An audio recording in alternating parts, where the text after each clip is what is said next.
Hello friends, thank you for joining us this evening. I'm your host, Zen Garcia.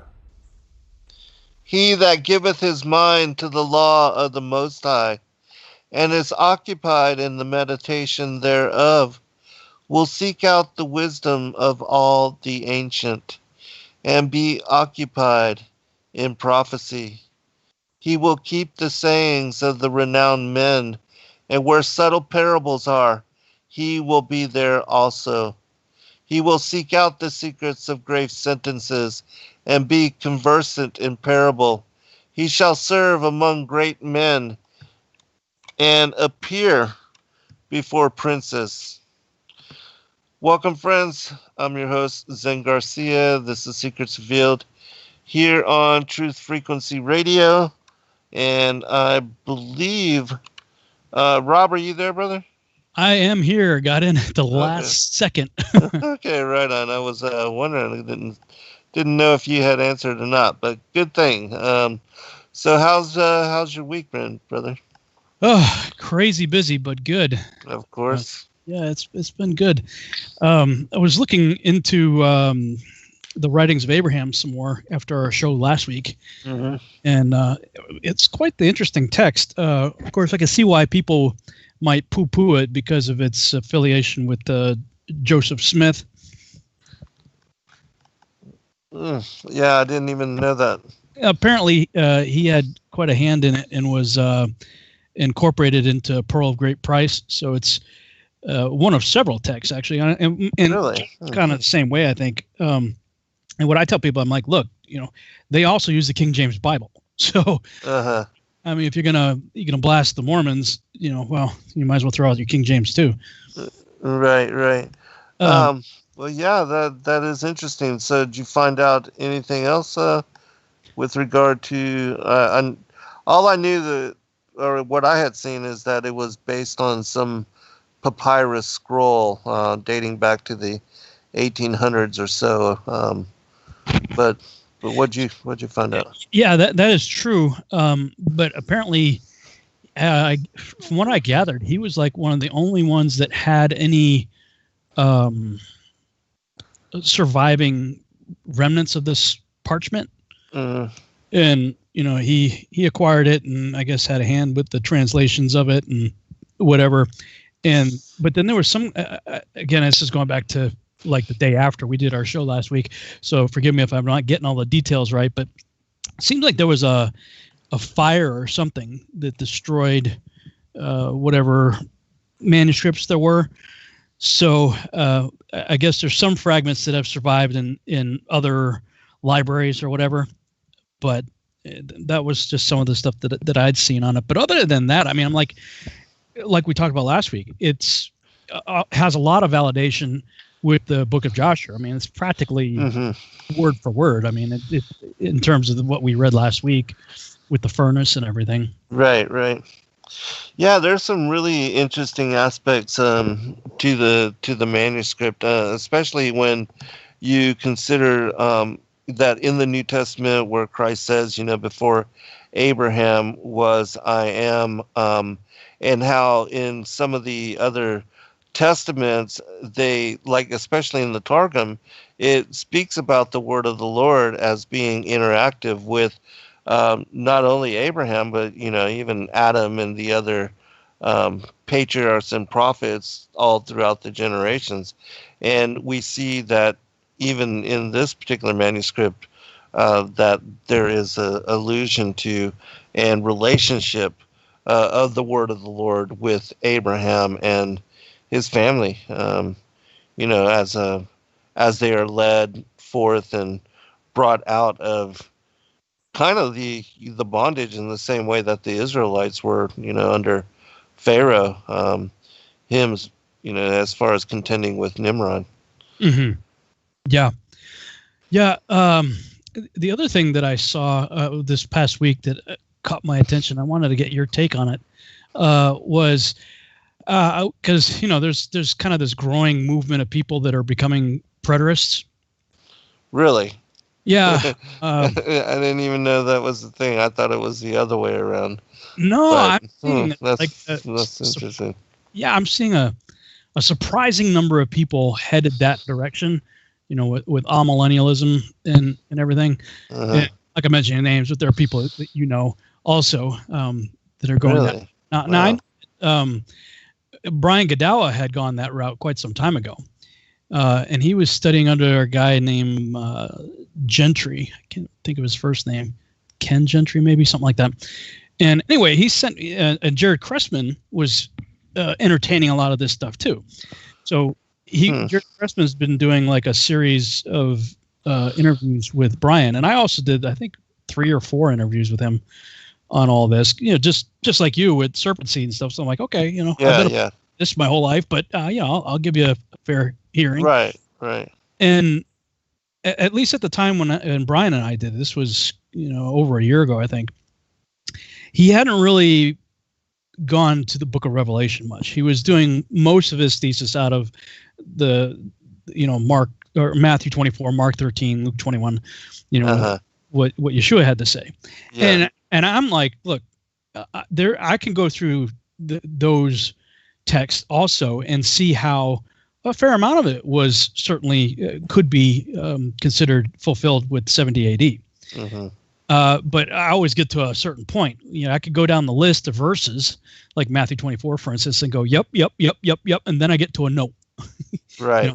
That didn't happen in 70 AD. Right. And so I started to, kind of drill him on that. And, my thesis with the Antichrist being Nimrod and everything in Revelation 17 is the big sort of trump card for me, because it tells you point blank the beast comes from the bottomless pit. So right off the bat, I'm not looking for anybody coming from Kenya, from Hawaii or the Vatican or New York or a U.S. president. I'm looking for a dude coming up out of the bottomless pit, which isn't open to the fifth trumpet. Right. So, but in Revelation 17, it also talks about, the 5 have fallen and 1 now is, and 1 shall come and his reign shall be short. And it says the beast that thou sawest was and is not and is the 8th who is of the 7. So he's part of the 7. The 5 fallen, 1 now is, and 1 is yet to come. He's one of those characters.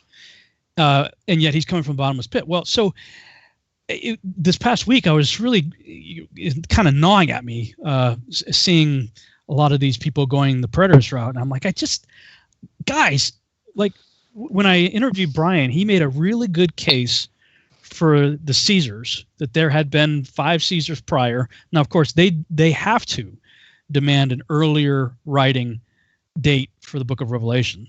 Most in the preterist camp, somewhere 60, 65 AD usually. Whereas the more, I would say, popular consensus is about the 90 AD time frame.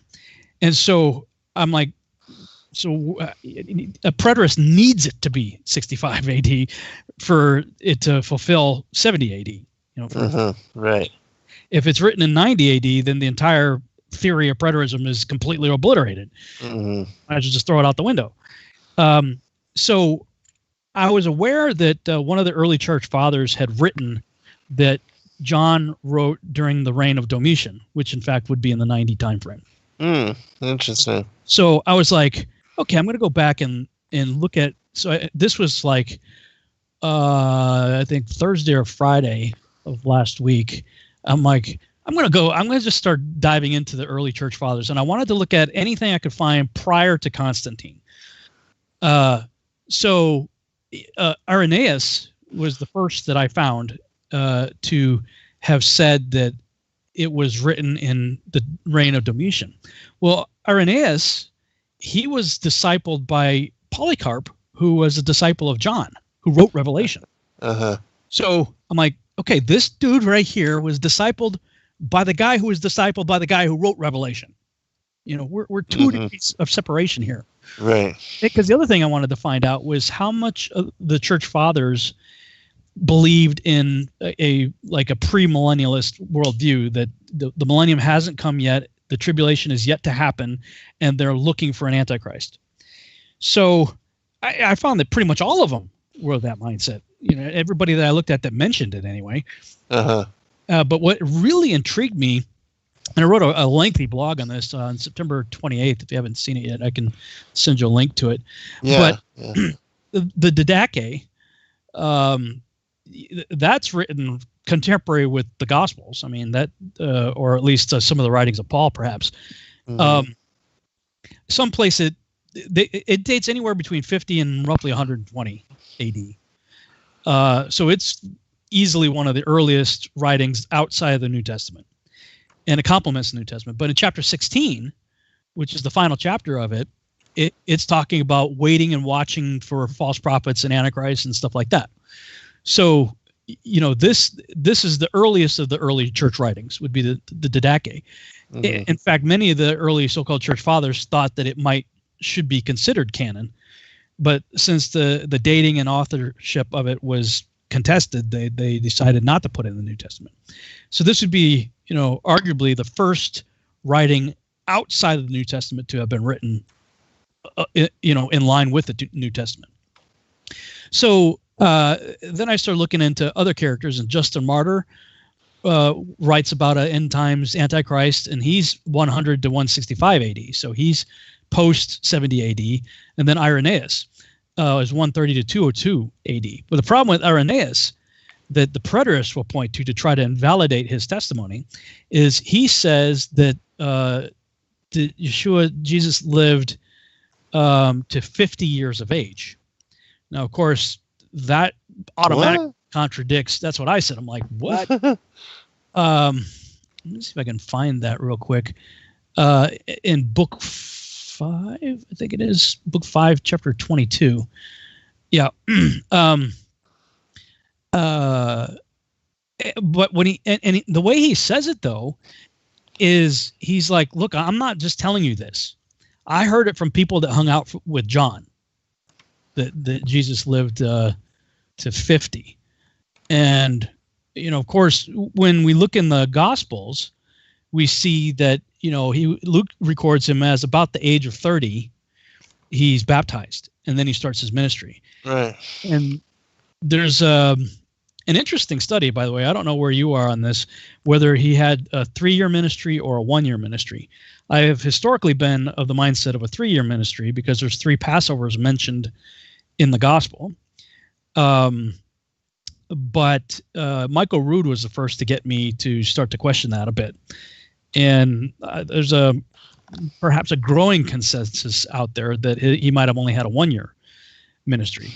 And there's that passage in Isaiah, the acceptable year of our Lord, and different things that they would point to in that regard. But either way, you have him dying on the cross, presumably if he got baptized when he was 30, then anywhere from 31 to 33 years of age, right, he was crucified. And then we see in Acts, was it chapter 1, that after he rose from the dead, he hung around for 40 days and then ascended. And then we have Pentecost, 50 days. Mm-hmm. So, with that, I'm like, well, where does this guy come up with 50? And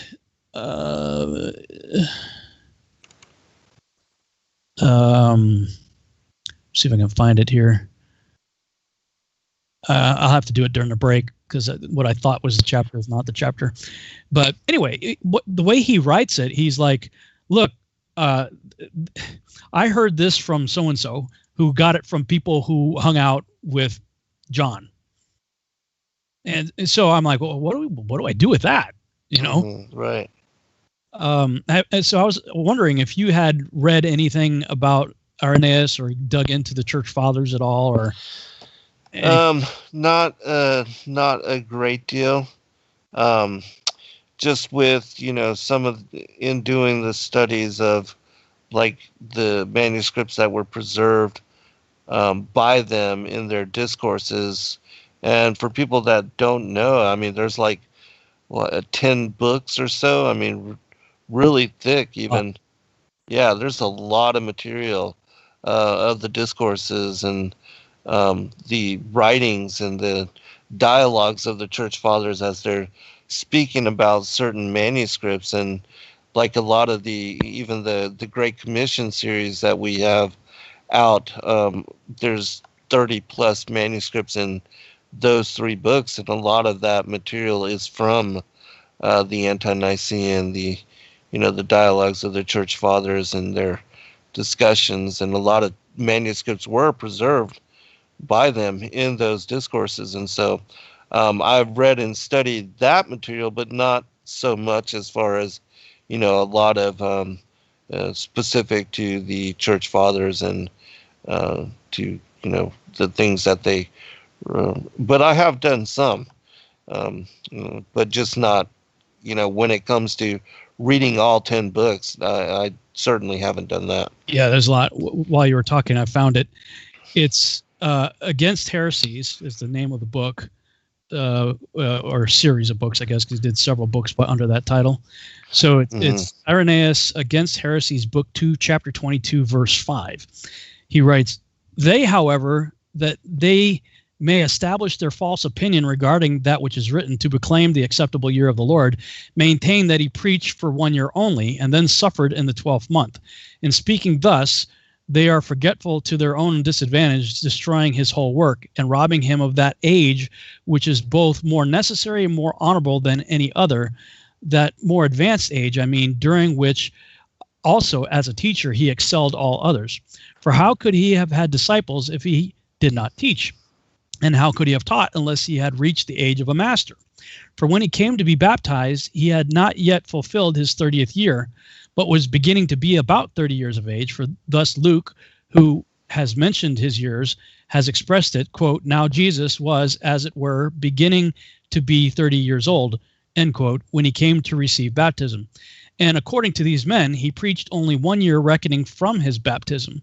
On completing his 30th year, he suffered, being in fact still a young man, and who had by no means attained to advanced age. Now, that first stage of early life embraces 30 years, and that this extends onward to the 40th year, everyone will admit. But from the 40th and 50th year, a man begins to decline towards old age. This is where he says, which our Lord possessed while he still fulfilled the office of a teacher, even as the gospel and all the elders testify.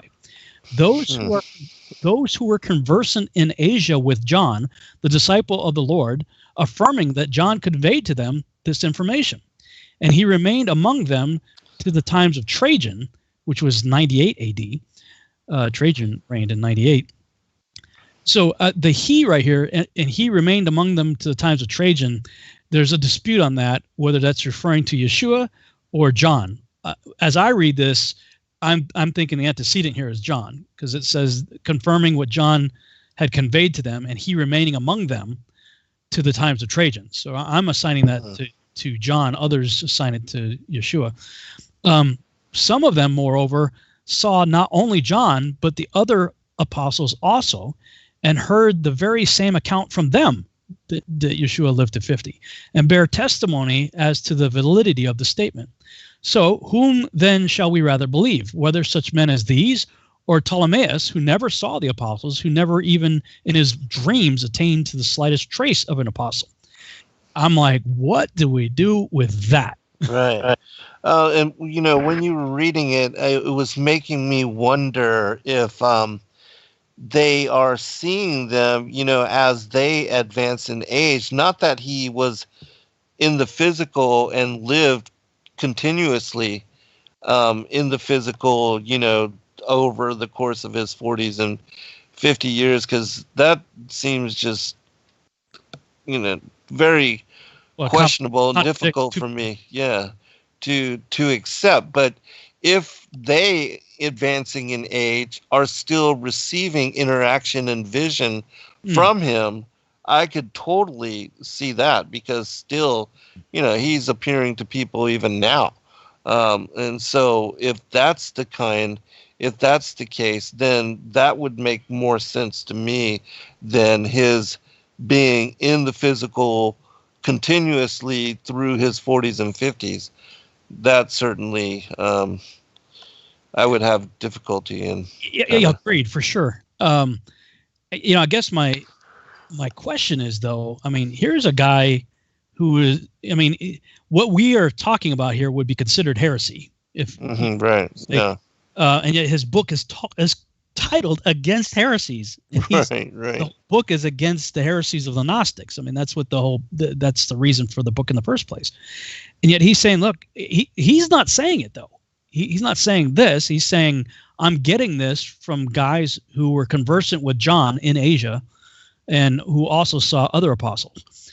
So to your point, though, if we extend into the writings of Paul, who had his vision on the road to Damascus, and then later went and spent 3 years in Arabia, and some say that he went there and was tutored by Yeshua himself at Mount Sinai. Then, and John also, if John had his revelation, as Irenaeus says, in the time of Domitian in 90 AD, right? Then that's quite some time afterwards. Yes, we're talking 60 years later, right. 90 AD. But in his glorified body, would he age? Yeah. See, I wouldn't think so. I wouldn't think so. Yeah, I wouldn't think so. And so, but not saying, because even in like some of the as far as the Nag Hammadi codices, it says and even in the story of the city of the man-eaters, it says that he appeared to Matthias young, and so he can take on, he could appear as an older person, a younger person, even as a child, and there are certain verses and certain extra biblical books which give allusion to that. But again, as far as him maintaining and aging over years and decades in physical embodiment, that would be difficult for me to, because I don't read and see that in all the other places and all the other books and all the other studies. Yeah, well, same here. Except that this is Irenaeus. Right. You know what I mean? It's like, right. I don't know, but so this has been the rabbit hole that I've been spiraling down into since all through the weekend and the last several days. And I'm probably going to reach out to Dr. Singenis. We have our disagreements, obviously, in cosmology, but he's Captain Catholic. So if there's anybody who might have an apologetic for what is revered as a Catholic saint, one of the earliest, in fact, it would probably be him. I'd be curious as to see what apologetic people out there might offer. And I'm not going to read all of it either, but verse 6 continues to expand on this. Again, I put the link in the chat room for people. This is Irenaeus Against Heresies, Book 2, Chapter 22, verses 5 and 6. Because in verse 6, he starts arguing about when he was talking with the Pharisees, and he says that, your father Abraham rejoiced in my day, and they're like, you're not 50 years old yet. Right. And you say Abraham, and so Irenaeus is saying if he was only 30, they wouldn't have made a 20-year jump, and saying you're not even 50 yet. In other words, the implication is the Pharisees recognize him to be in his mid to late 40s. Mm-hmm. Instead of saying, you're not even 40 yet, because if he was 30 to 33, as the Gospels seem to indicate, they would be like, you're 7 years shy of 40, but instead this jump to 50. So he's using that as an internal witness to his argument. I'm like, I don't know. I don't know what to do with it. Yeah, right. Like I didn't have enough to do with everything else. But it's just been one of these things that's been kind of gnawing at me. And then I found another guy. Oh man, we're about ready to go to break. Victorinus, I think is how you say his name. Let's see if I can find him. He was writing about. He's the first to write an extensive commentary on the book of Revelation. Victorinus of Pateo, from the mid 200s to 30. He died in 304 A.D.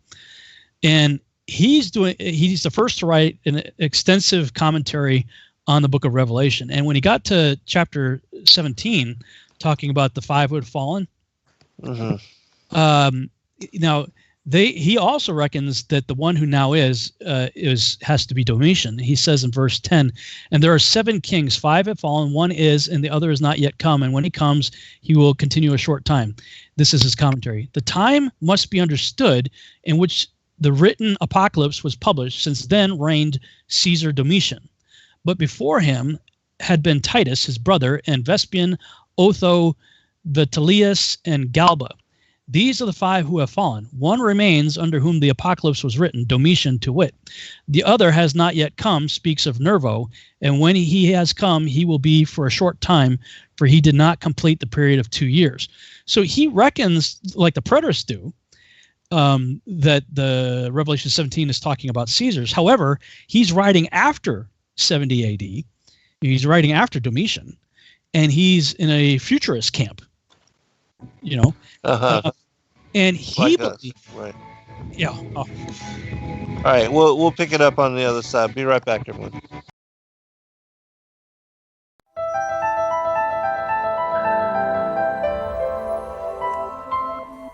As a bookstore for truth seekers, it's our goal to make ancient manuscripts which were once held captive by secretive institutions available for public consideration. In our generation, where wisdom has increased, as Daniel the prophet foretold, we have access to many of the testimonies our early church brethren were persecuted for preserving. After being hidden for centuries, these manuscripts have been leaked from various sources throughout the earth, and it's our goal to gather these sources into printable form to make available for all who seek the ancient way. If you're looking to deepen your studies of the biblical narrative, find these ancient manuscripts and more at sacredwordpublishing.com. Many truth seekers are constantly studying alone. But there is a place where we can come together. The Digital Readers Club is our online ecclesia, meant for those who've forsaken churchianity, but still want the closeness of a family to study with. Join us every Saturday at 7 p.m. Eastern Time to put together the puzzle pieces of truth scattered throughout the ancient scriptures.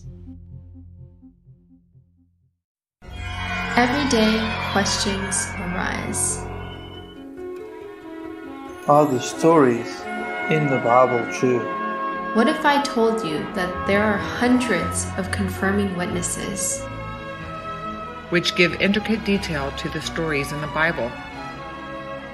Have you ever found yourself deep in the rabbit hole with questions that no one seemed to have the answers to? Join us every other Friday at 9 p.m. Eastern Time for our Ask Me Anything series with author and researcher Zen Garcia, as he sheds light on the mysteries which have us all searching together.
Hello, friends. Thank you for joining us this evening. I'm your host, Zen Garcia.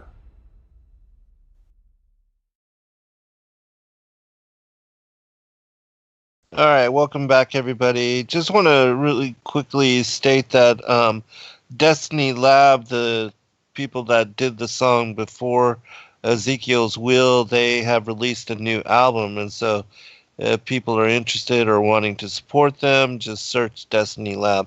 Let me turn it back over to you, Rob, so you can finish up your point and what you were talking about before break. Cool. Yeah, thanks. I'll make it quick so we can get back into our study here. But I pulled it up for people to check out too. I also sent you the link in Skype. So if you check your Skype message, you'll see the link to the blog that I'm referring to. Okay. So this Victorinus guy, he wrote the first extensive commentary, kind of verse by verse. It's kind of like what we're doing here, with Genesis. He did a verse commentary of the book of Revelation. And so he understood the five that have fallen, one that now is, and one that shall come in terms of Caesars. But what astounded me, let me back up a little bit and say that Eusebius, who's widely recognized as an early church father historian, 260 to 340 AD, who wrote about the history of Christianity and what followed the time of the apostles, he also placed the book of Revelation in the time of Domitian. So I've got a whole thing on that. And then there's a chart for people who talked about a date at the time of Domitian versus those who would place it in the time of Nero. There's only one, three that hint at a Nero date, but there's much more for Domitian date. But this other guy shows up. Let me see if I can find him here. Comodianus, I think is his name. And he writes also along the same lines as Victorinus did. And Victorinus says, as a result of doing this research, this is actually the first time I ever heard of this guy. I never heard of him before doing this research. Turns out his is the oldest known commentary of the book of Revelation. With this in mind, I must say I was rather intrigued by his view of the beast. Unlike most Bible scholars today, he clearly understands that the beast comes from the bottomless pit. So he recognizes the beast is coming from the bottomless pit, although he ties the seven heads to the Caesars. And so this is where he goes with it. Again, this is in his future, so he's not a preterist by any means. He envisioned Nero rising from the dead. He says, verse 16, "These shall hate the whore, to wit the city, and shall burn her flesh with fire." Now, that one of the heads was, as it were, slain to death, and that the stroke of his death was directed, he speaks of Nero. So this is Victorinus commenting on what John was referring to in Revelation 17.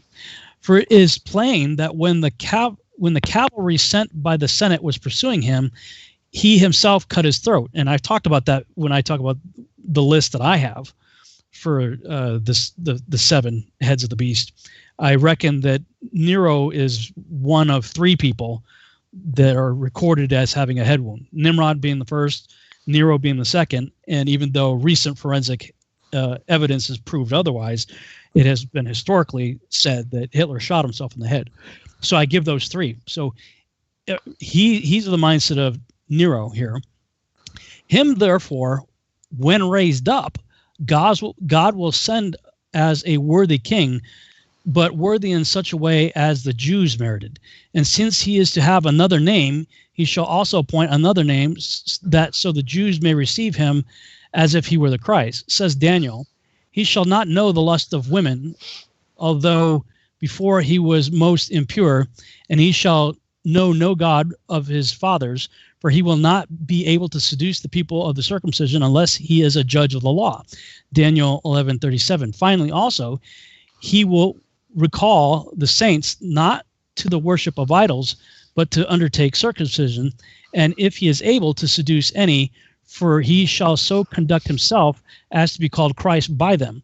But that he, Nero, rises again from hell, We have said above in the word of Isaiah, water shall nourish him, and hell has increased him, who, however, must come with name unchanged and doings unchanged, as says the Spirit.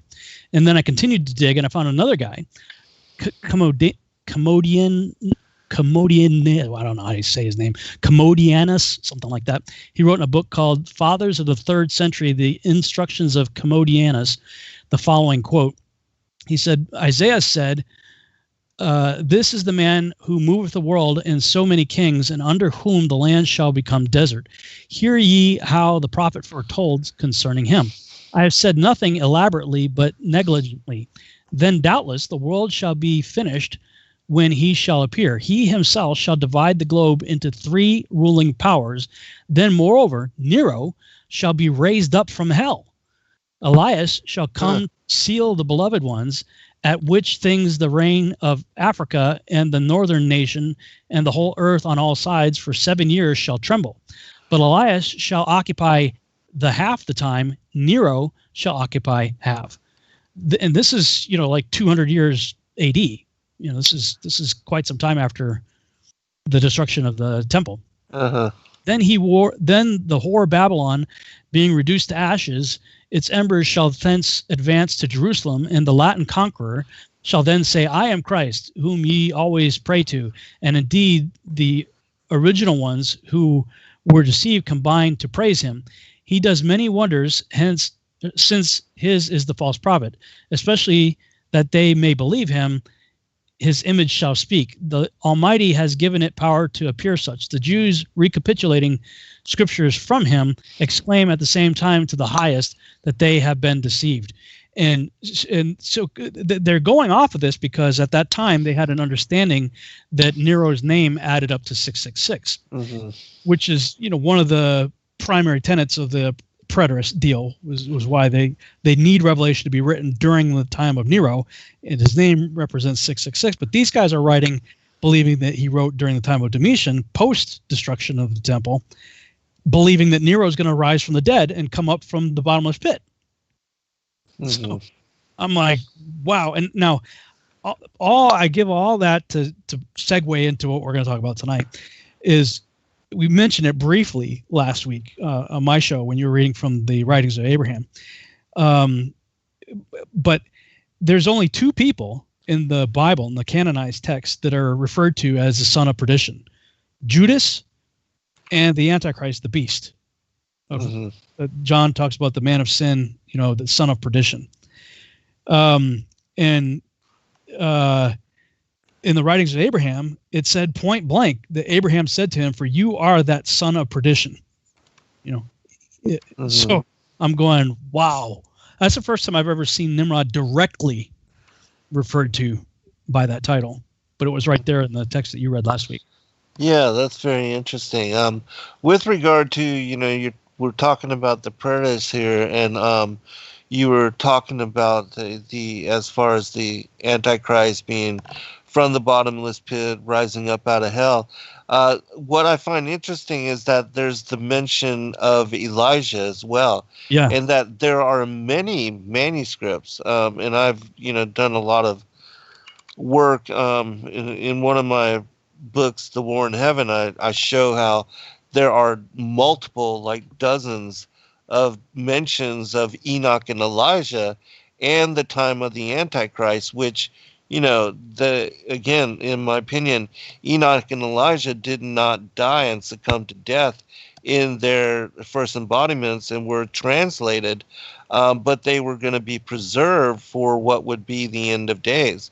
And it even says in many different manuscripts, like, for instance, this one is the Apocalypse of Elijah. It says, then when Elijah and Enoch hear that the shameless one has revealed himself in the holy place, they will come down and fight with him, saying, are you indeed not ashamed when you attach yourself to the saints?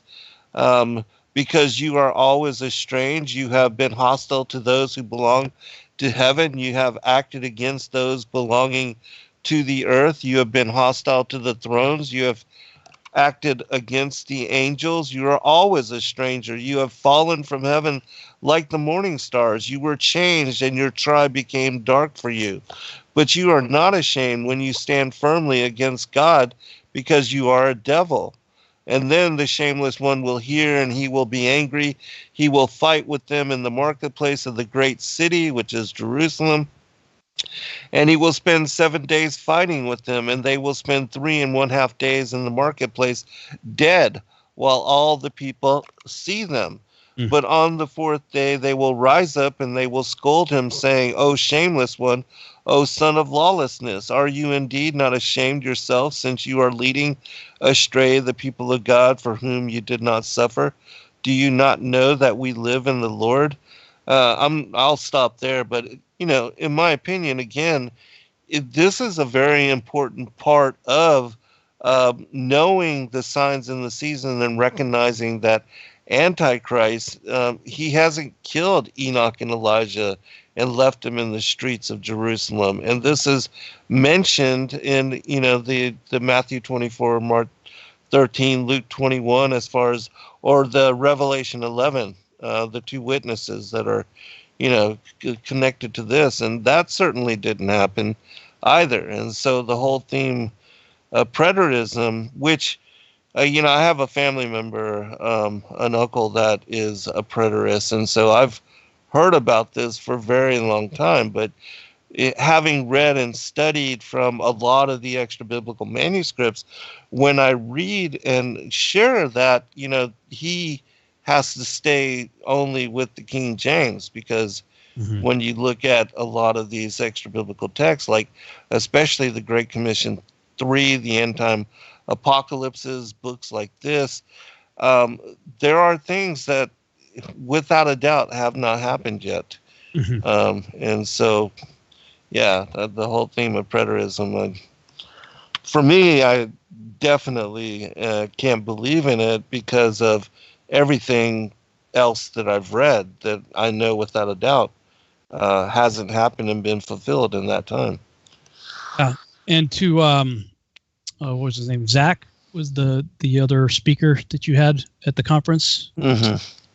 I would certainly have my share of disagreements with what he talked about, but he did make a point of saying, look, with the vaccines and everything that, we've all talked about, is this the mark of the beast, right?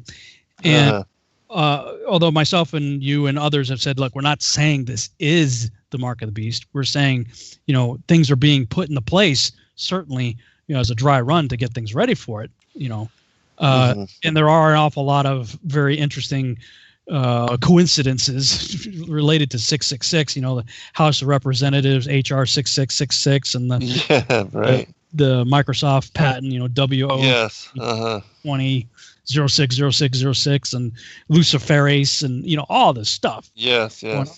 But he made a point of saying, look, the two witnesses first have to minister for 3.5 years. They haven't showed up yet. Right. And it's going to be a significant ministry. And like you, I'm of the very firm opinion, whether it's Enoch and Elijah or somebody else, that they are two people. It's not the Jews and Christians or it's not an allegory for entire people groups. It's two individual human beings that do these things. And I was in the mindset when I was looking at I think it was Victorinus, his commentary, one of them recognizes the same thing I did with Zechariah chapter 4, that the exact same terminology is used of the two olive branches and lamps that stand before the Lord of the whole earth, and the way Revelation 11 describes the two witnesses is verbatim the way the high priest Yeshua and Zerubbabel are described in Zechariah chapter 3 through 5. So, being that they are described identically in those two passages, I'm of the mindset that they're probably the two witnesses, but that doesn't negate the return of Elijah. I have a problem believing you could have two witnesses and Elijah. As far as Enoch goes, he remains the wild card, in that regard. And you're certainly bringing out lots of texts that say, well, at least that's what they believe. Right. That it's Enoch and Elijah. But whatever the case may be, whoever these two, will know when they come, who they are. And until they show up, we're not advanced that far into the timeline of the end times yet. When they show up, start the clock. You got 3.5 years, Right. you know, and then when they're Exactly. killed, you got 3.5 more years, and then it's, you know, game over. Hmm. Yeah, absolutely. I agree. So, back to the son of perdition, the story of Nimrod with Abram. We ended on my show by saying, since I read from Genesis chapter 12 in the King James, that you were going to read from Genesis 12 in the Targum. In the Targum, right. And then I'll pick up in the Joshua account, which parallels what you read in the writings of Abraham. Okay. All right. Let me go ahead and share screen here. If I can remember how to do that. It's on the bottom of the screen of the Skype. There's the 3 dots. It's to the left of the 3 dots. Okay. 3 dots or more. Or it may be in the 3 dots, depending on your screen. But it's down on the bottom. It says share screen. Oh, okay. Here we go. All right. Cool. All right. The Targum. All right. Chapter 12 of the Aramaic Targum. And the Lord said to Abram, Go thou from thy land, separate thyself from thy kindred, go forth from the house of thy father. Go into the land which I will show thee, and I will make thee a great people, and I will bless thee, and magnify thy name, and thou shalt be blessed. Jerusalem, and I will constitute thee a great people, and I will bless thee, and Abram shall be strengthened with many blessings. And I will bless the priests who will spread forth their hands in prayer and bless thy sons. And Biliam, who will curse them, I will curse, and they shall slay him with the mouth of the sword. And in thee shall be blessed all the generations of the earth. Jerusalem. And I will bless him who blesseth thee, and he who curseth thee shall be accursed, and in thy righteousness shall all the generations of the earth be blessed. And Abram went according as the Lord had spoken with him, and Lot went with him. And Abram was the son of 75 years at his going forth from Haran. And Abram took Sarah his wife, and Lot his brother's son, and all the substance which they had acquired, and the souls whom they had proselytized in Haran, and went forth to go to the land of Canaan. And they came to the land of Canaan, Jerusalem, and the souls of the proselytes. And Abram passed through the land unto the place of Shechem, unto the plain which had been showed, Jerusalem, the plain or valley of vision, which that's interesting. That's also mentioned in the writings of Abraham as well. And the Canaanites were then in the land, for the time had not yet come that the sons of Israel should possess it. And the Lord was revealed unto Abram, and said, To thy sons will I give this land. And he builded there an altar before the Lord, who was revealed to him. And he went up from thence to a mountain which was eastward of Bethel, and outspread his tent, having Bethel on the west, and Ai on the east. And he builded there an altar before the Lord, and prayed in the name of the Lord. And Abram migrated, going and migrating unto the south. And there was a famine in the land, and Abram went down into Mizraim to be a dweller there, because the famine was strong in the land. And it was as he approached to enter the limit of Mizraim, and they had come to the river, and were uncovering their flesh to pass over, that Abraham said to Sarah his wife, Behold, until this I have not beheld thy flesh, but now I know that thou art a woman of fair aspect. It will be therefore when the Mizraim see thee and view thy beauty, that they will say, This is his wife, and they will kill me, and thee will keep alive. Say, I pray, that thou art my sister, that it may be well with me for thy sake, and that my life may be spared on thy account. And it was when Abram had entered Mizraim, the Mizrahi saw the woman to be very fair, and the princess of Pharaoh beheld her, and praised her to Pharaoh, and the woman was conducted to the royal house of Pharaoh in Jerusalem, and the woman was conducted to the palace of Pharaoh. And Pharaoh did good to Abram for her sake, and he had sheep and oxen and asses and servants and handmaids and she-asses and camels. And the word of the Lord sent great plagues against Pharaoh and the men of his house in account of Sarah, Abram's wife. And Pharaoh called Abram and said, What is this thou hast done to me? Why sayest thou, She is my sister? When I would take her to me to wife, plagues were at once sent against me, and I went not unto her. And now behold thy wife, take her and go. And Pharaoh commanded men concerning him, and they led him forth, and his wife, and all that he had. Very good. So that's the Targum version of Genesis 12, correct? Right. Mm-hmm. Okay, cool. All right. Let me switch over here then to Joshua, and we left off in Joshua chapter 10, if memory serves, is where I need to pick up. So there may be a little bit of catch up to do in the story before we get through the fiery furnace part. Yeah. Okay, Joshua chapter 10. And Peleg, the son of Eber, died in those days, in the 48th year of the life of Abram, son of Terah, and all the days of Peleg were 239 years. And when the Lord had scattered the sons of men on account of their sin at the tower, behold, they spread forth into many divisions, and all the sons of men were dispersed into the four corners of the earth. And all the families became each according to its language, its land, or its city.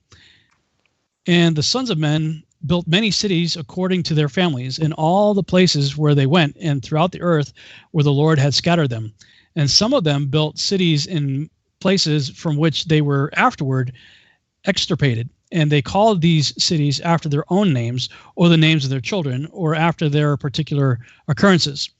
And the sons of Japheth, the sons of Noah, went and built themselves cities in the places where they were scattered, and they called all their cities after their names, and the sons of Japheth were divided upon the face of the earth into many divisions and languages.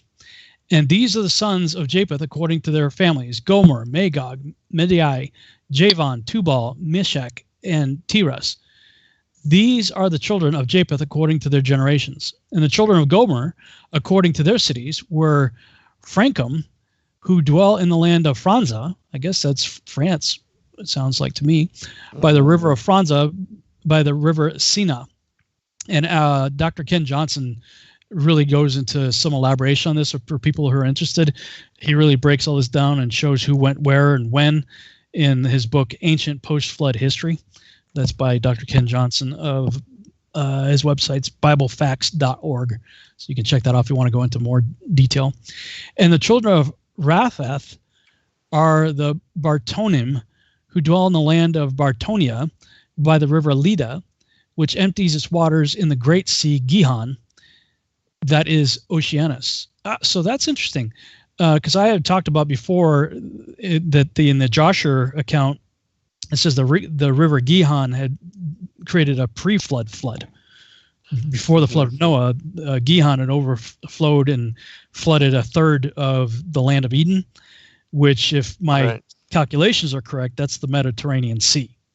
You create a pie chart, and a third of that pie chart is the Mediterranean Sea. And I believe after the flood of Noah, what was left of the river that was Gihon was submerged, and that's why it's the springs of Gihon that went underneath the temple. And I think they were submerged under the land of Canaan, but popped back up again in Egypt, and I believe that what we now call the Nile is the southern portion of the Gihon River. But I've never seen. I must have read over this before, but it's talking about in the Great Sea, Gihon, that is Oceanus, which I'm pretty sure is a reference to the Mediterranean Sea. Here. Very interesting. Yeah, cool stuff. And the children of Tugarma are 10 families, and these are their names: Buzar, Parzunak, Balgar, Elikanum, Ragbib, Tarki, Bid, Zubik, Ungal, and Tilmas. Oh my gosh, we're already at break. Sheesh. All right, we'll be right back. Saved by the bell. Yeah.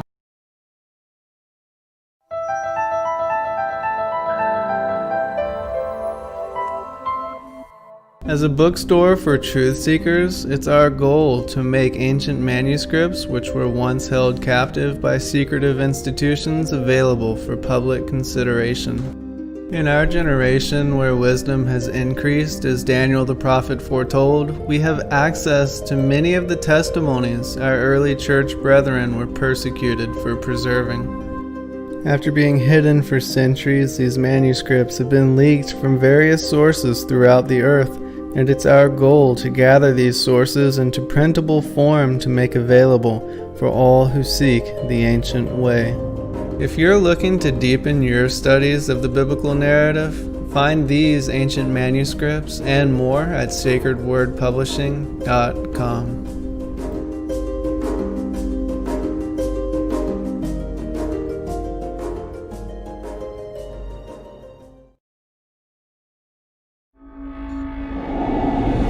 Many truth seekers are constantly studying alone. But there is a place where we can come together. The Digital Readers Club is our online ecclesia meant for those who've forsaken churchianity but still want the closeness of a family to study with. Join us every Saturday at 7 p.m. Eastern Time to put together the puzzle pieces of truth scattered throughout the ancient scriptures.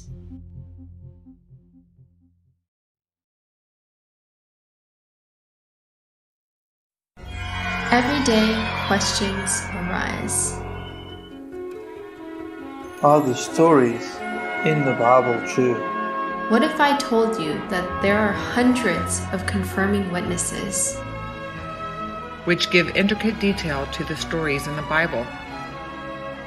Have you ever found yourself deep in the rabbit hole with questions that no one seemed to have the answers to? Join us every other Friday at 9 p.m. Eastern Time for our Ask Me Anything series with author and researcher Zen Garcia, as he sheds light on the mysteries which have us all searching together.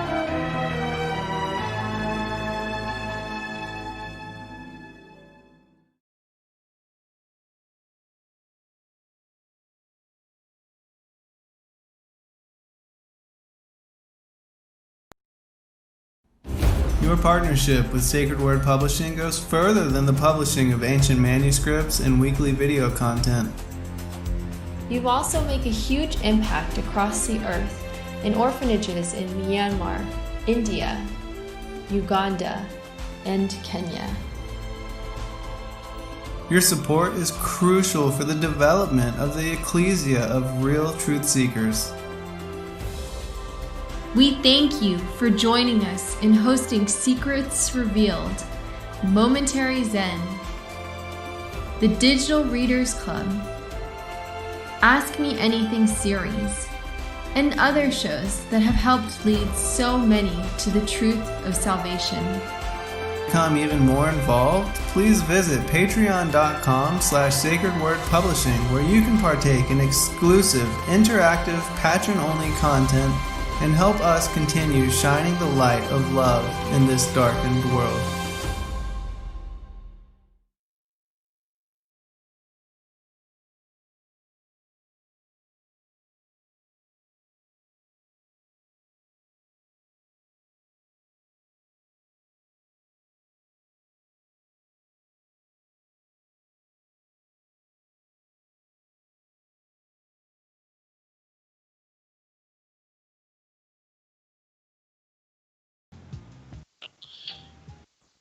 All right, welcome back, everybody, for second hour. And as per usual, the time is flying by. And so, yeah, I'll turn it back over to you, Rob, so you can finish up.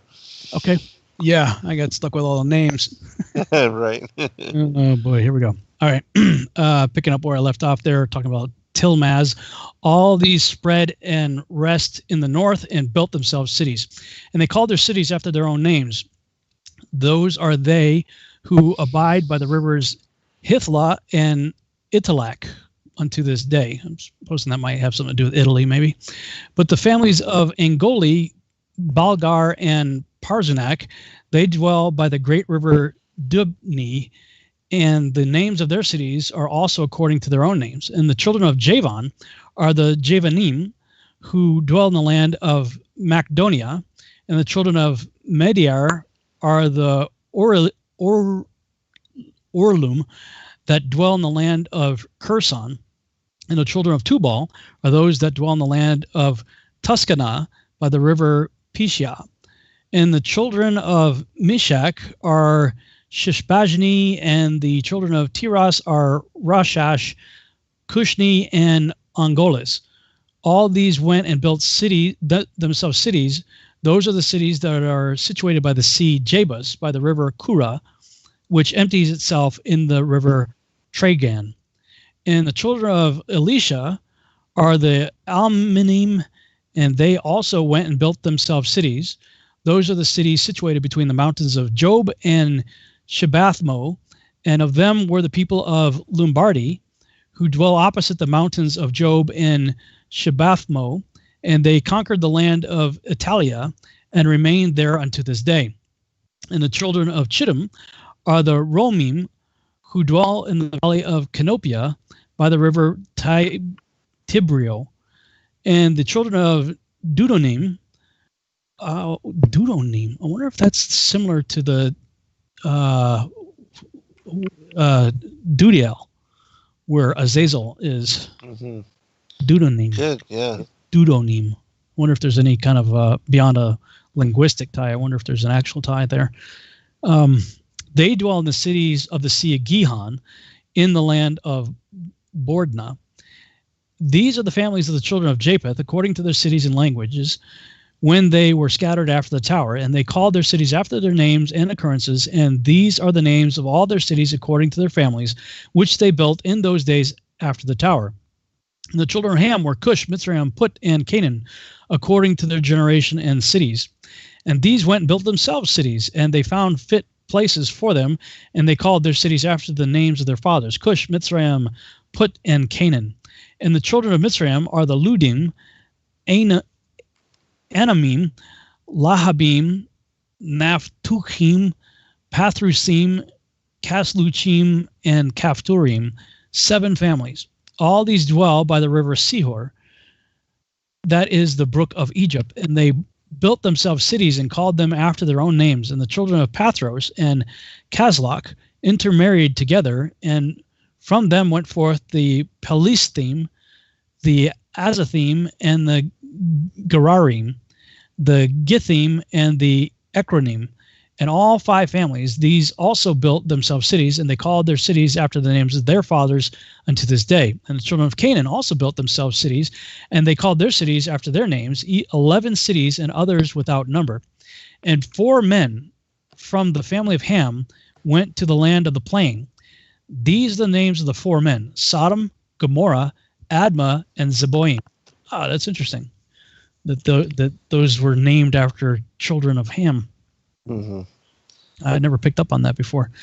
And these men built themselves 4 cities in the land of the plain, and they called the names of their cities after their own names. And they and their children, all belonging to them, dwelt in those cities, and they were fruitful and multiplied greatly, and dwelt peaceably. And Seir, the son of Hur, son of Havi, son of Canaan, went and found a valley opposite to Mount Paran, and he built a city there. And he and his 7 sons and his household dwelt there, and he called the city which he built Seir, according to his name. That is the land of Seir unto this day. And these are the families of the children of Ham, according to their languages and cities, when they were scattered to their countries after the tower. And some of the children of Shem, son of Noah, father of the children of Eber, also went and built themselves cities in the places wherein they were scattered, and they called their cities after their names. And the sons of Shem were Elam, Asher, Arphaxad, Lud, and Aram. And they built themselves cities and called the names of all their cities after their names. And Asher, son of Shem, and his children and household went forth at that time, a very large body of them, and they went to a distant land that they found, and they met with a very extensive valley in the land that they went to, and they built themselves 4 cities, and they called them after their own names and occurrences. And these are the names of the cities which the children of Asher built: Nineveh, Resen, Calach, and Rehobother. And the children of Asher dwell there unto this day. And the children of Aram also went and built themselves a city, and they called the name of the city Uz, after their eldest brother, and they dwell therein. That is the city of Uz to this day.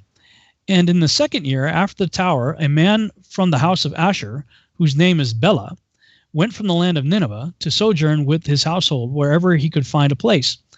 And they came until opposite the cities of the plain against Sodom, and they dwelt there. And the man rose up and built there a small city, and called its name Bela, after his name. That is the land of Zoar unto this day.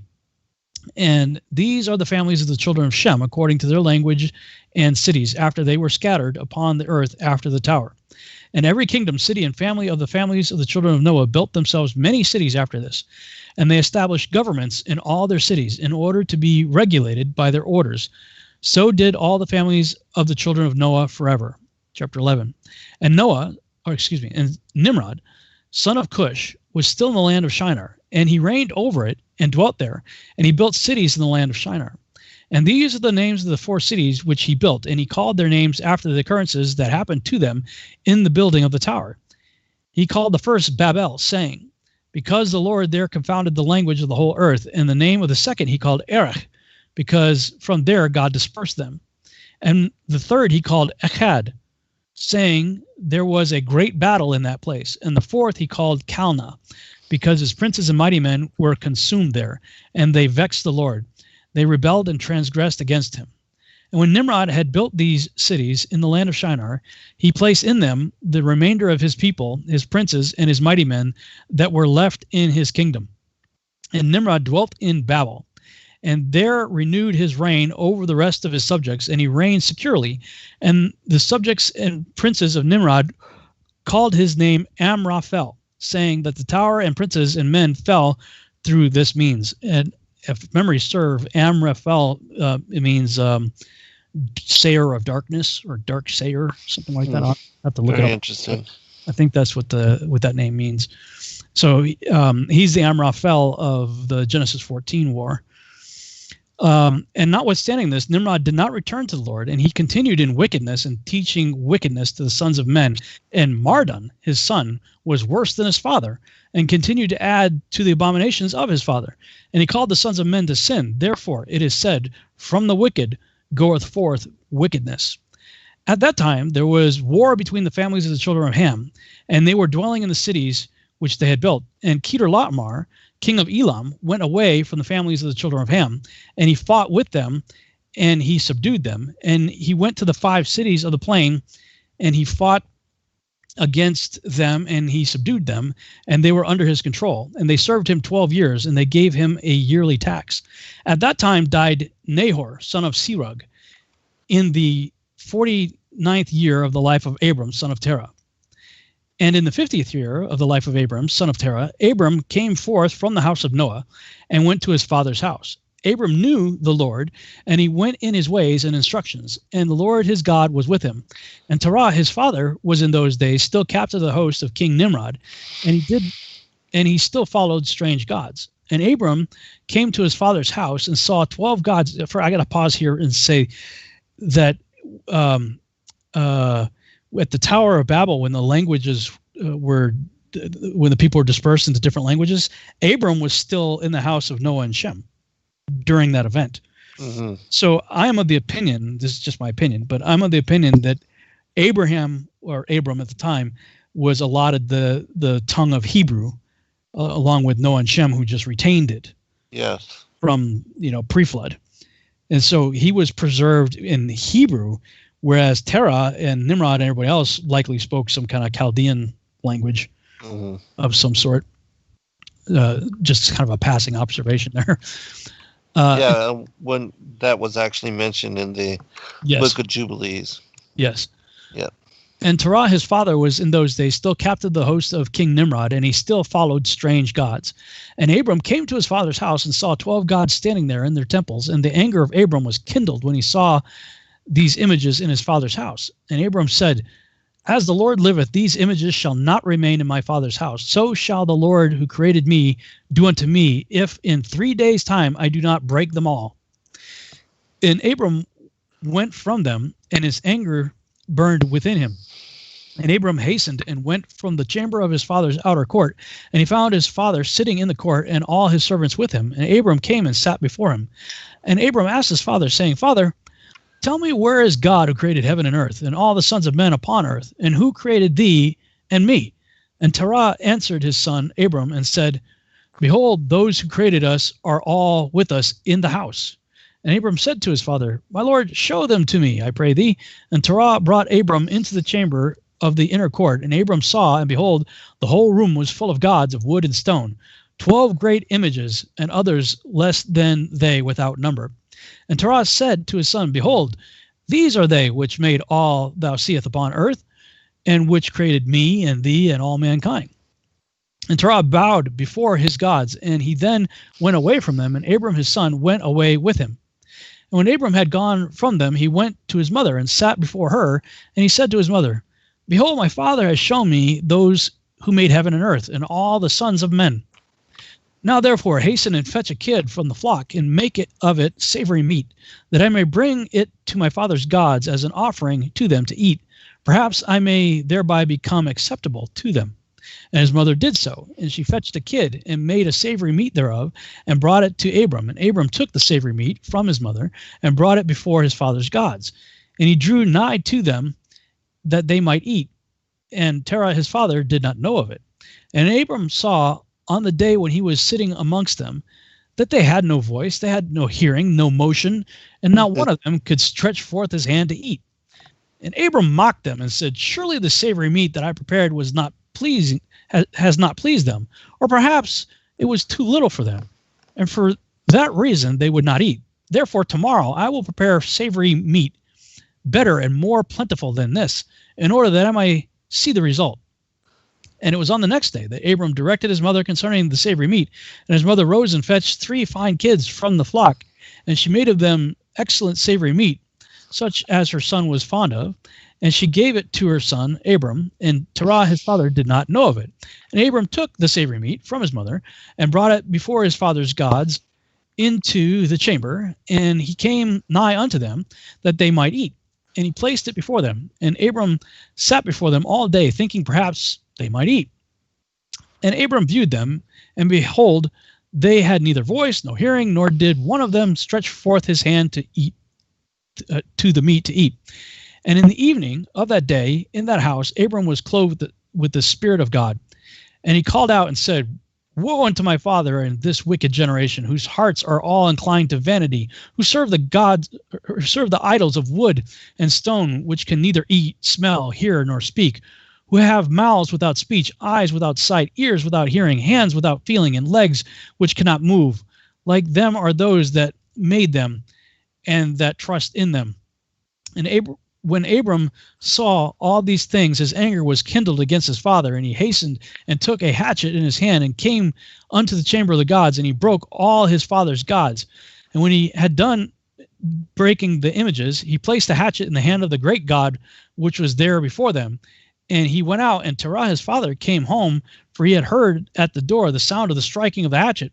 So Terah came into the house to know what this was about. And Terah, having heard the noise of the hatchet in the room of images, ran to the room to the images, and he met Abram going out. And Terah entered the room, and found all the idols fallen down and broken, and the hatchet in the hand of the largest, which was not broken. And the savory meat which Abram his son had made was still before them. And when Terah saw this, his anger was greatly kindled, and he hastened and went from the room to Abram. And he found Abram his son still sitting in the house, and he said to him, What is this thou hast done to my gods? And Abram answered Terah his father and said, Not so, my lord, for I brought savory meat before them, and when I came nigh to them with the meat that they might eat, they all at once stretched forth their hands to eat before the great one had put forth his hand to eat. And the large one saw their works that they did before him, and his anger was violently kindled against them, and he went and took the hatchet that was in the house, and came to them and broke them all. And behold, the hatchet is yet in his hand, as thou seest. And Terah's anger was kindled against his son Abram when he spoke this. And Terah said to Abram his son in his anger, What is this tale that thou hast told? Thou speakest lies to me. Is there in these God's spirit, soul, or power to do all thou hast told me? Are they not wood and stone? And have I not myself made them? And canst thou speak such lies, saying that the large God that was with them smote them? It is thou that didst place the hatchet in his hands, and then saith he smote them all. And Abram answered his father and said to him, And how canst thou then serve these idols, in whom there is no power to do anything? Can those idols in which thou trustest deliver thee? Can they hear thy prayers when thou callest upon them? Can they deliver thee from the hands of thy enemies? Or will they fight thy battles for thee against thy enemies? That thou shouldest serve wood and stone, which can neither speak nor hear? And now surely it is not good for thee, nor for the sons of men that are connected with thee, to do these things. Are you so silly, so foolish, or so short of understanding that you will serve wood and stone and do after this manner? And forget the Lord God who made heaven and earth, and who created you in the earth, and thereby bring a great evil upon your souls in this matter by serving stone and wood? Did not our fathers in days of old sin in this matter? And the Lord God of the universe brought the waters of the flood upon them and destroyed the whole earth? And how can you continue to do this and serve gods of wood and stone, who cannot hear or speak or deliver from oppression, thereby bringing down the anger of God of the universe upon you? Now therefore, my father, refrain from this, and bring not evil upon thy soul and the souls of thy household. And Abram hastened and sprang from before his father, and took the hatchet from his father's largest idol, with which Abram broke it, and ran away. And Terah, seeing all that Abram had done, hastened to go from his house, and he went to the king, and he came before Nimrod, and stood before him, and he bowed down to the king, and the king said, What dost thou want? And he said, I beseech thee, my lord, to hear me. Now 50 years back a child was born to me, and thus has he done to my gods, and thus has he spoken. And now therefore, my lord and king, send for him, that he may come before thee, and judge him according to the law, that we may be delivered from his evil. And the king sent 3 men of his servants, and they went and brought Abram before the king. And Nimrod and all his princes and servants were that day sitting before him, and Terah sat also before them. And the king said to Abram, What is this that thou hast done to thy father and to his gods? And Abram answered the king in the words that he spoke to his father, and he said, The large God that was with them in the house did to them what thou hast heard. And the king said to Abram, Had they power to speak and eat and do as thou hast said? And Abram answered the king, saying, And if there be no power in them, why dost thou serve them, and cause the sons of men to err through thy follies? Dost thou imagine that they can deliver thee, or do anything small or great, that thou shouldest serve them? And why wilt thou not sense the God of the whole universe, who created thee, and in whose power it is to kill and keep alive? O foolish, simple, and ignorant king, woe unto thee forever! I thought thou wouldst teach thy servants the upright way, but thou hast not done this, but hast filled the whole earth with thy sins and the sins of thy people who have followed thy ways. Dost thou not know, or hast thou not heard, that this evil which thou doest, our ancestors sinned therein in days of old, and the eternal God brought the waters of the flood upon them and destroyed them all, and also destroyed the whole earth on their account? And wilt thou and thy people rise up now and do like unto this work, in order to bring down the anger of the Lord God of the universe, and to bring evil upon thee and the whole earth? Now therefore put away this evil deed which thou doest, and serve the God of the universe, as thy soul is in his hands, and then it will be well with thee. And if thy wicked heart will not hearken to my words, to cause thee forsake thy ways, thy evil ways, and to serve the eternal God, Then wilt thou die in shame in the latter days, thou, thy people, and all who are connected with thee, hearing thy words, or walking in thy evil ways. And when Abram had ceased speaking before the king and princes, Abram lifted up his eyes to the heavens, and he said, The Lord seeth all the wicked, and he will judge them. I might have time to keep going here in chapter 12. And when the king heard the words of Abram, he ordered him to be put into prison. And Abram was 10 days in prison. And at the end of those days, the king ordered that all the kings, princes, and governors of different provinces and sages should come before him. And they sat before him, and Abram was still in the house of confinement. And the king said to the princes and sages, Have you heard what Abram the son of Terah has done to his father? Thus has he done to him, and I ordered him to be brought before me, and thus has he spoken. His heart did not misgive him, neither did he stir in my presence, and behold, now he is confined in the prison.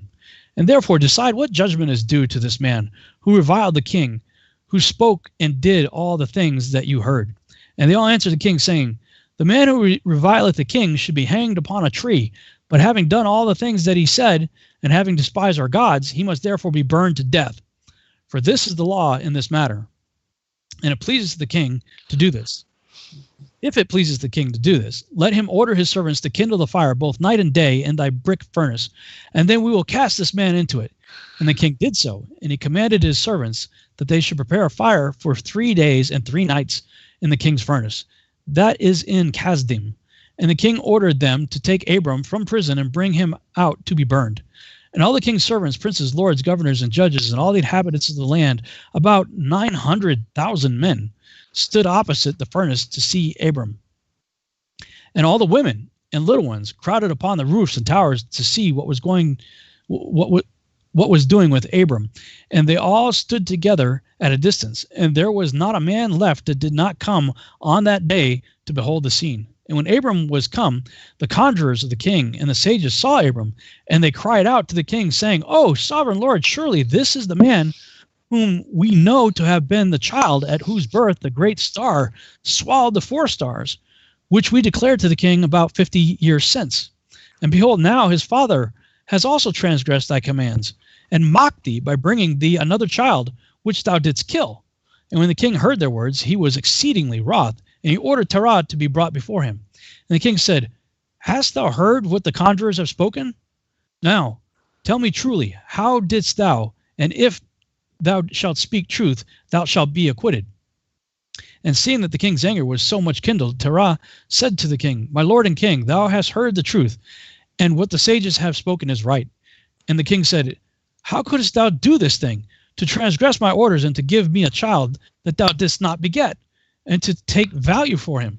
And Terah answered the king, Because my tender feelings were excited for my son at that time, and I took a son of my handmaid, and I brought him to the king. And the king said, Who advised thee to do to this? Tell me, do not hide aught from me, and then thou shalt not die. And Terah was greatly terrified in the king's presence, and he said to the king, It was Haran, my eldest son, who advised me to this. And Haran was in those days that Abram was born, 32 years old. But Haran did not advise his father to anything, for Terah said this to the king in order to deliver his soul from the king, for he feared greatly. And the king said to Terah, Haran, thy son, who advised thee to this, shall die through fire with Abram, for the sentence of death is upon him, for having rebelled against the king's desire in doing this thing. And Haran at that time felt inclined to follow the ways of Abram, but he kept it within himself. And Haran said in his heart, Behold, now the king has seized Abram on account of these things which Abram did. And it shall come to pass that if Abram prevail over the king, I will follow him. But if the king prevail, I will go after the king. And when Terah had spoken this to the king concerning Haran his son, the king ordered Haran to be seized with Abram. And they brought them both, Abram and Haran his brother, to cast them into the fire.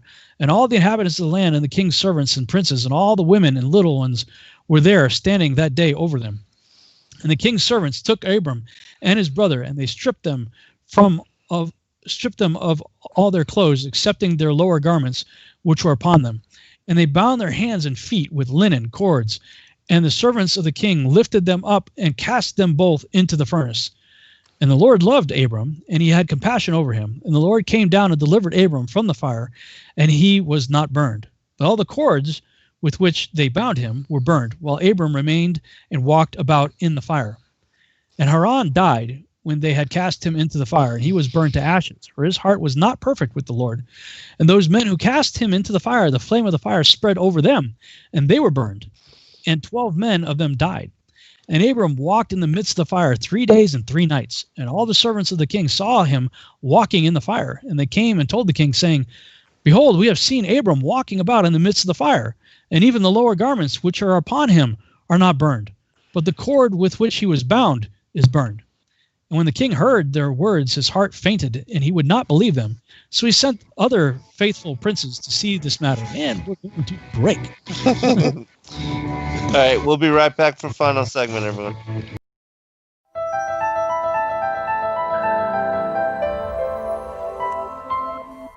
As a bookstore for truth seekers, it's our goal to make ancient manuscripts which were once held captive by secretive institutions available for public consideration. In our generation, where wisdom has increased as Daniel the prophet foretold, we have access to many of the testimonies our early church brethren were persecuted for preserving. After being hidden for centuries, these manuscripts have been leaked from various sources throughout the earth, and it's our goal to gather these sources into printable form to make available for all who seek the ancient way. If you're looking to deepen your studies of the biblical narrative, find these ancient manuscripts and more at sacredwordpublishing.com.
All right. Welcome back, everybody, for our final segment.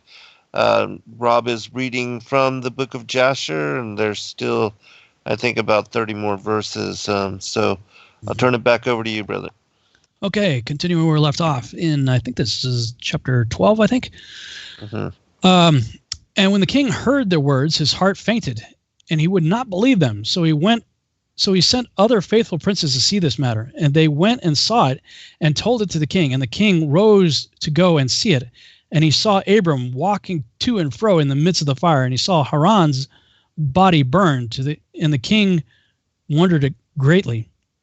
And the king ordered Abram to be taken out from the fire, and his servants approached to take him out, and they could not, for the fire was round about, and the flame ascending toward them from the furnace. And the king's servants fled from it. And the king rebuked them, saying, "Make haste and bring Abram out of the fire, that you shall not die." And the servants of the king again approached to bring Abram out, and the flames came upon them and burned their faces, so that 8 of them died.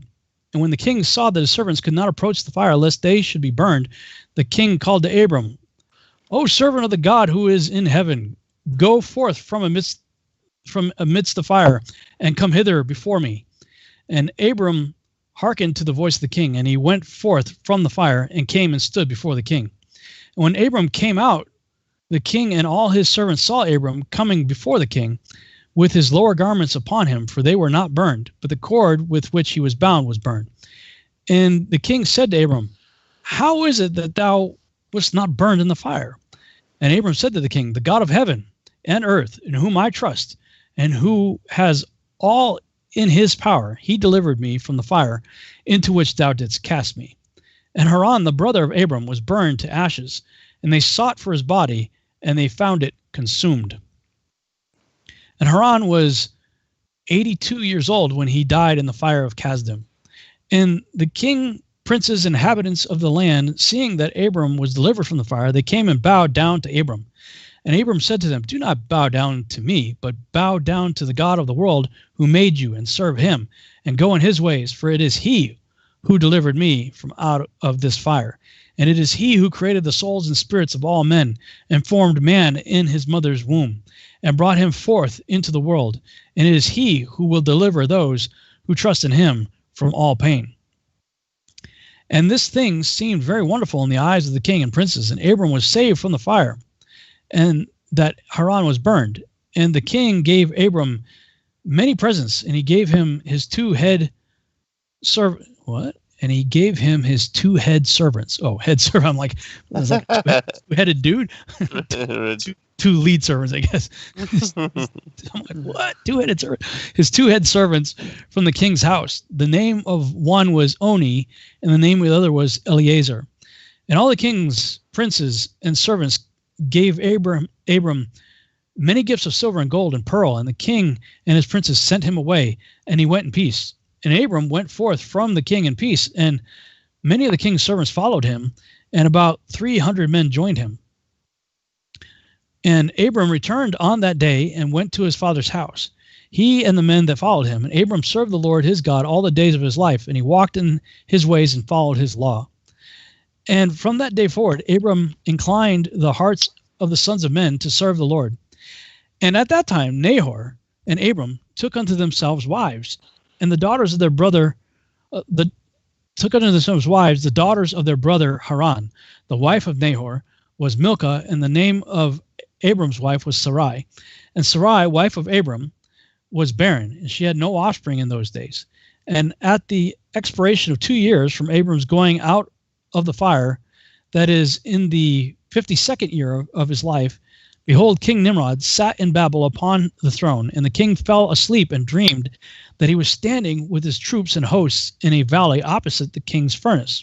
And he lifted up his eyes and saw a man in the likeness of Abram coming forth from the furnace, and that he came and stood before the king with his drawn sword, and then sprang to the king with his sword. And when the king fled from the man, for he was afraid, and while he was running, the man threw an egg upon the king's head, and the egg became a great river.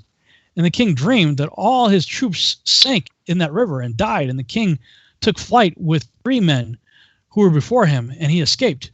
And the king looked at these men, and they were clothed in princely dresses as the garments of kings, and had the appearance and majesty of kings.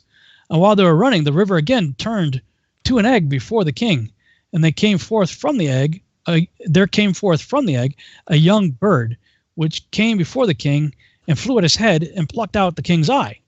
And the king was grieved at the sight, and he awoke out of his sleep, and his spirit was agitated, and he felt a great terror.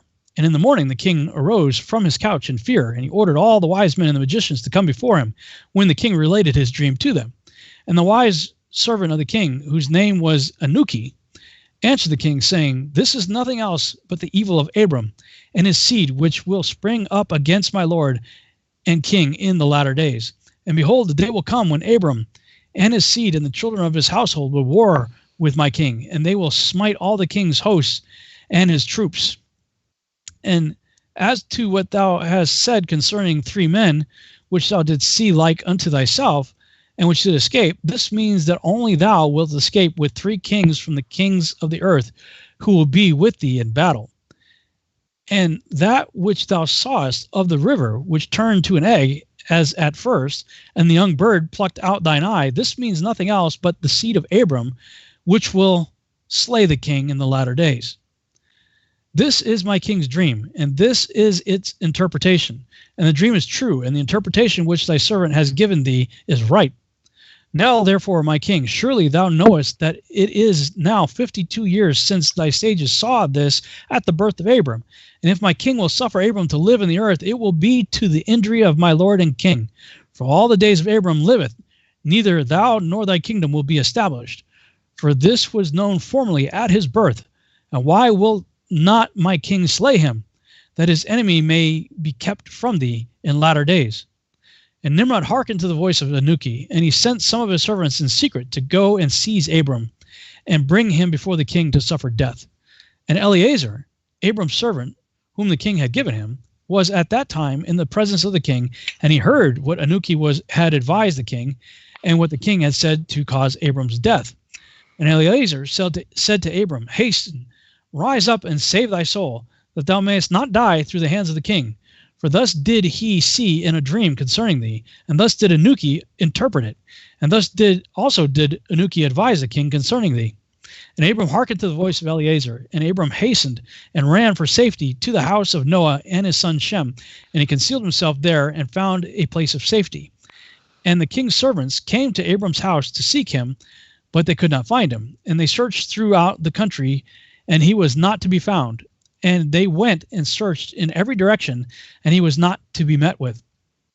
And when the king's servants could not find Abram, they returned to the king, but the king's anger against Abram was stilled, as they did not find him. And the king drove from his mind this matter concerning Abram.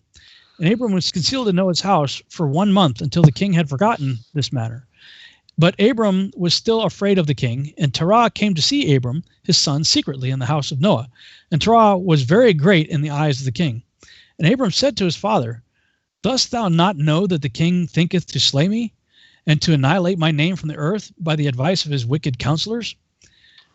Now, whom hast thou here, and what hast thou in this land? Arise, let us go together to the land of Canaan, that we may be delivered from his hand, lest thou perish also through him in the latter days. Dost thou not know, or hast thou not heard, that it is not through love that Nimrod giveth thee all this honor, but is only for the benefit that he bestoweth all this good upon thee? And if he do unto thee greater good things, good than this, surely these are only vanities of the world, for wealth and riches cannot avail in the day of wrath and anger. Now therefore hearken to my voice, and let us arise and go to the land of Canaan, out of the reach of injury from Nimrod, and serve thou the Lord who created thee in the earth, and it will be well with thee, and cast away all the vain things which thou pursuest. And Abram ceased to speak, when Noah and his son Shem answered Terah, saying, True is the word which Abram hath said unto thee. And Terah hearkened to the voice of his son Abram, and Terah did all that Abram said, for this was from the Lord, that the king should not cause Abram's death. I'll stop there just so maybe we can comment on some of this, because this is still within the limitations of what we covered in Genesis 12. Mm-hmm. I did find it interesting that the Torah just totally threw his oldest son under the bus. Right. Just like, yeah, for destroying his idols. Well, there must be something going on there, and it appears that what it said that Haran was starting to go the ways of Abram. Mm-hmm. Maybe he was mad at him. I mean, why else would he throw his oldest son under the bus to say? Oh yeah, right. This, Yeah, blaming him for advising him. Because I mean, he did that to save his own skin. Yes, right. So he didn't go in a furnace. Yeah, and in the writings of Abraham, it actually says that the Most High kind of placed that thought into his mind, and that it was because Haran didn't believe completely as Abram did, and so his punishment would be that he because he was faltering in his faith, that he would be judged for that. Yeah, it alluded to that. In the Genesis account, we see that Abram was called out of Ur of the Chaldees, which is where he was with his father, to Haran. Mm-hmm. And then from Haran down to Shechem. And I didn't get that far really here. That's chapter 13, where they end up in Haran, and they name the land Haran after the death of his son.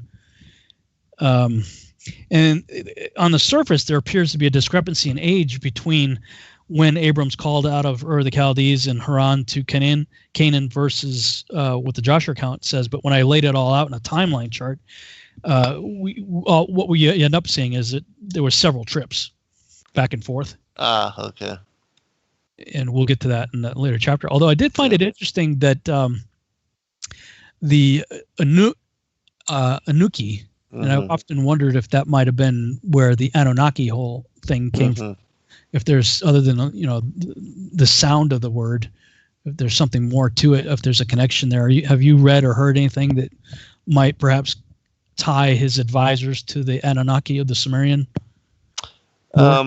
No, have not, but I haven't looked into it. But it would seem, as far as the Sumerian, that being that land, and Babylon being that particular kingdom, that there, probably is connection. I even think that the sons of Anak, that Anak is also in some manner connected to the Anunnaki, in some manner.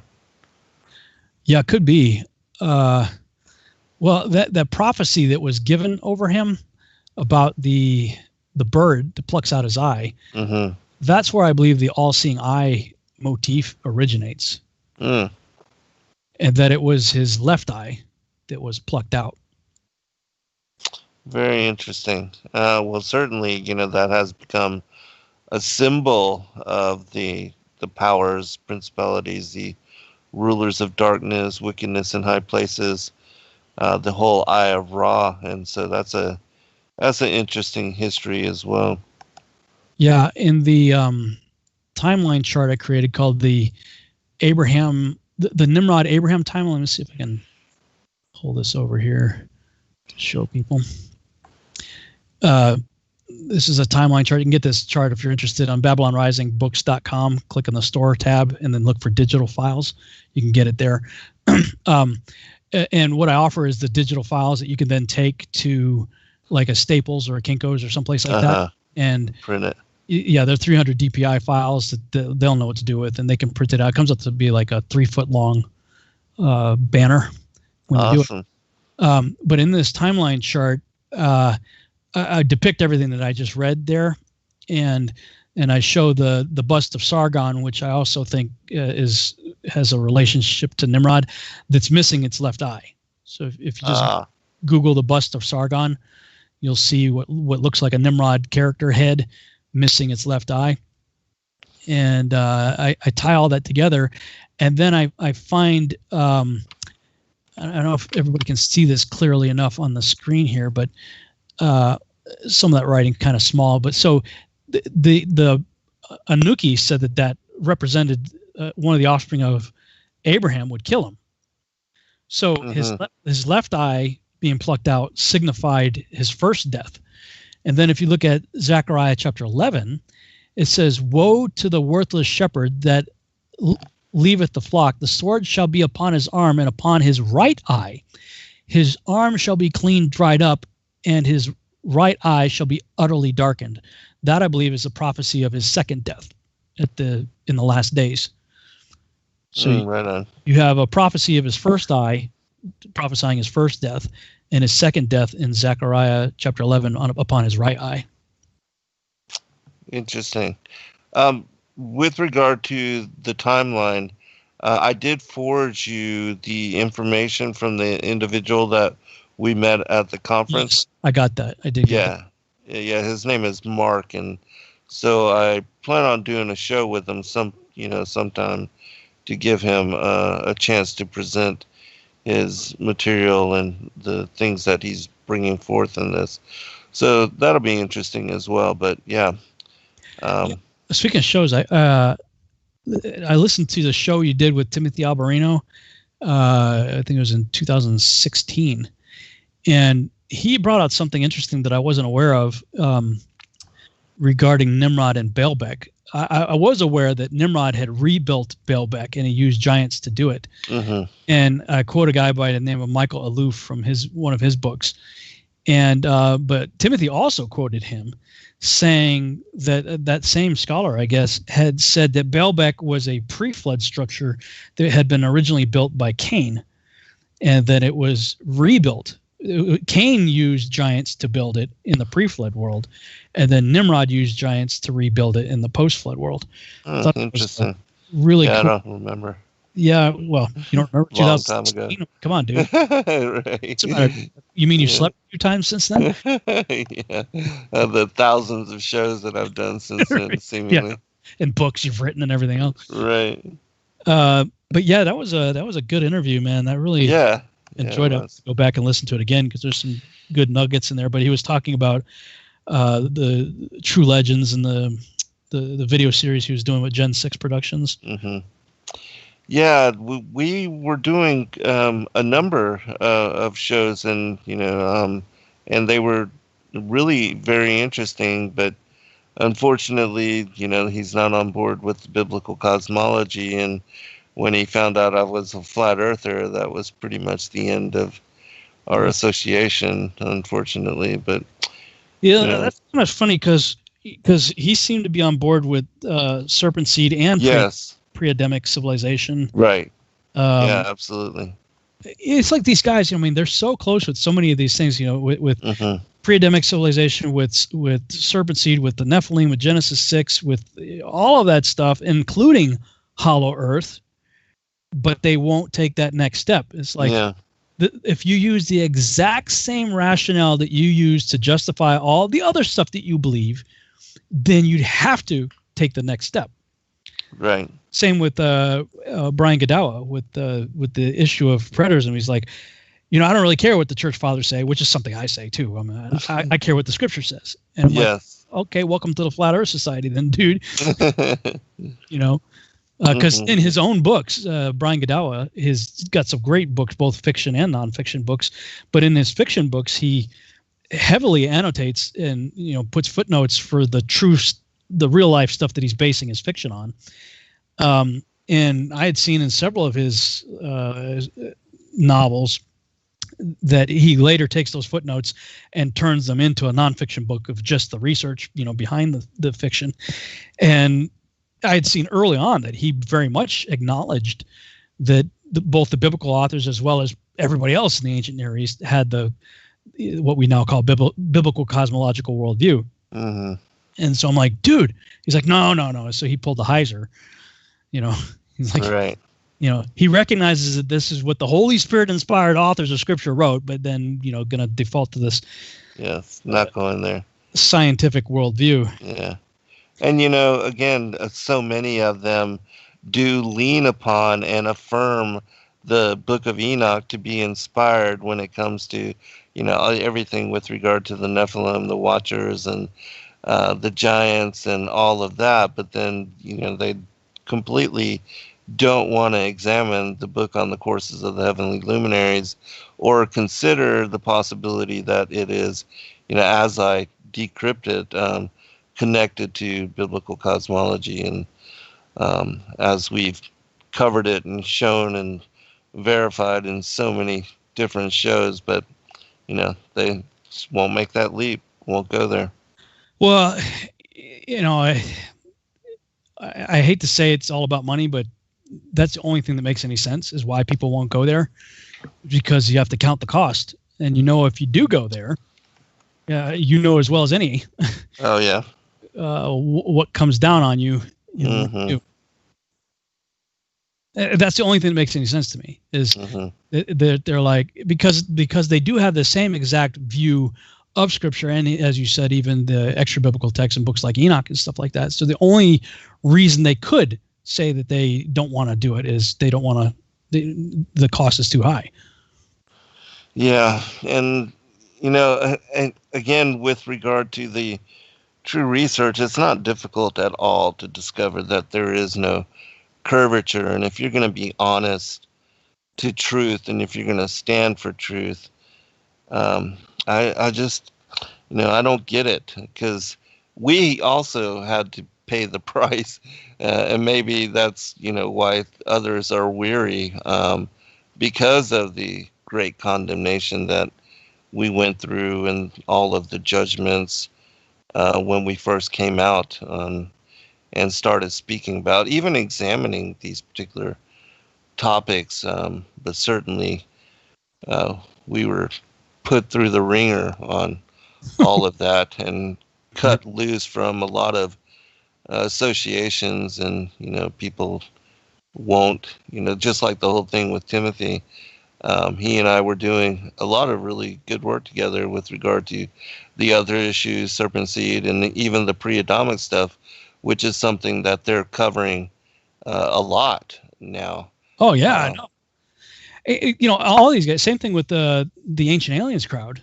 When I went to the Contact in the Desert conference, I mean, it's like everybody knows that within these the fringe research community, I should say, not everybody on Earth, but everybody within the fringe research, Christian or otherwise, knows that Antarctica is the key. Like, they're all going down there, like in terms of either research or physically going down there, because something there is going to determine our future. And even within that crowd, like Brooks Agnew, some of them are starting to realize, well, the North has got some major stuff to be looking at too. So either going to the center of the circle or the outer rim of the circle, either way, there's attention being drawn there, and both happen to be covered by Admiral Byrd, and saying that this place is hollow, that there's an underworld here. And it's like I'm like, I listen to these guys, I watch their stuff, and I'm like, man, they're like 3 inches away. Yeah. Just take one more step over. Right. Because the same resources that they're looking into confirms biblical cosmology. Right. Yeah, but still the unwillingness.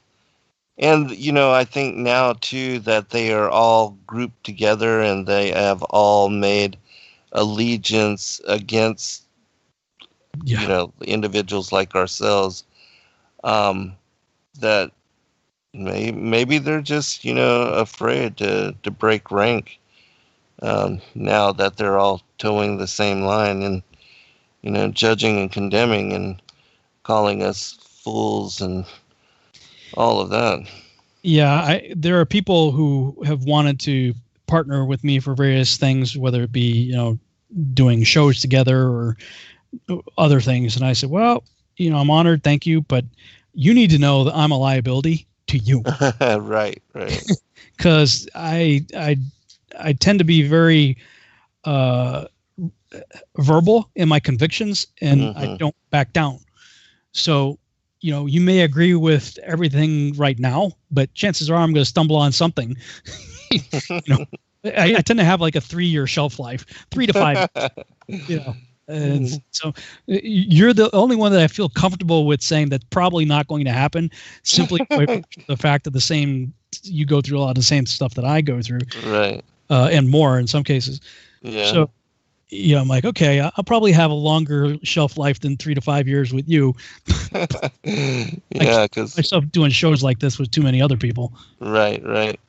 Yeah, I've already stepped on a lot of toes, and already been banned by most of the groups out there. So everybody. Yeah, exactly. Now you also you did some stuff with Prophecy Club too, didn't you? Yeah, I did with Stan, but again, this topic is one that has divided us, unfortunately. So, but yeah. This week we'll pick up on my show. All right, brother. Be blessed. You Good too. night, all. Shalom.